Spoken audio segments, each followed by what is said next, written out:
तुम्ही इथे बघू शकतात आपण कटोरी कशी वाढवायचं ते बघणार आहोत। इथे आम्ही कटोरी सगळे हातरलेले आहे आणि आता त्यानंतर कटोरीच्या दोन्ही साईडला 1.5 इंच मार्जिन मी वाढवलेलं आहे आणि जे 1.5 इंच मी मार्जिन वाढवलेलं आहे त्या पॉईंटला धरून त्याचा मध्य काढलेला आहे।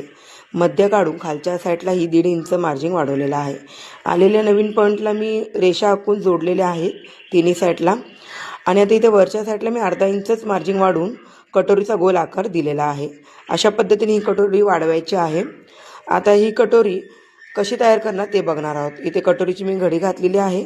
घडी घालून झाल्यानंतर त्याचा बरोबर मध्य काढल्यावर घडीच्या साईडला 1.5 इंच आपण मार्जिन पॉईंट घेणार आहोत। 1.5 इंचावरती आलेला तिकडचा पॉईंट आणि वरनं 2.5 इंचावरती पॉईंट घेऊन रेष आखलेली आहे। हा आपला कटोरीचा टक्स तयार झालेला आहे।